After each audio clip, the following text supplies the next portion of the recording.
ঈদগড়ে আপন দুই ভাইয়ের ঝগড়া দেখে হার্ট অ্যাটাক করে মায়ের মৃত্যু হয়েছে।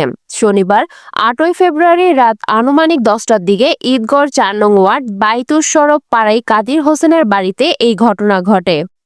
কাদির হোসেনের দুই ছেলে পারিবারিক বিষয়ে ঝগড়া হয়। ঝগড়াটি এক পর্যায়ে মারামারিতে গিয়ে পৌঁছে। এই সময় মা থামাতে চেষ্টা করলে দুই ছেলে থামতে নারাজ। এই অবস্থা দেখে তৎক্ষণাৎ মায়ের হার্ট অ্যাটাকে মৃত্যু হয়। এই প্রসঙ্গে বিস্তারিত বলেন ঈদগড় 4 নং ওয়ার্ডের ইউপি জনাব বেলাল উদ্দিন।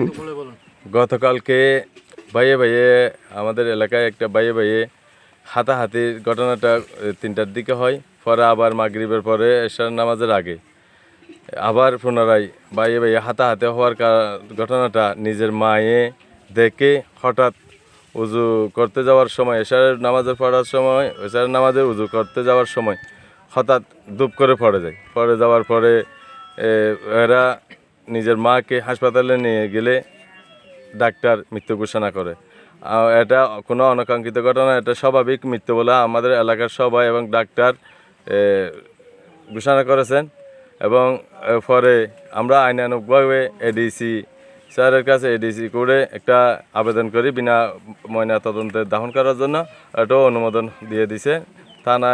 পরে থানার অফিসার এসে আমাদের অনুমোদন দাফনের ব্যবস্থা করার বলে দিছে। শুরু হইতে জারি দেওয়া দূর আর হরি আর হদা আর ধোয়া করে ভাত খাই পড়লে নামাজ পড়ছে নামাজ পড়ে ভাত খাইয়ে হ্যাঁ অসুস্থ তো আর হরি আর হদে ওদের তুই নেড়বি কি না হয় তাহলে মানে তুমি না খাবো তা আর হরি আর হদে যে হাত তো এখন তো ডায়াবেটিসটা এখন বেশি বাড়া বলা হয় রাত 2 বাড়িলে আর ডাটা খানা যাবো।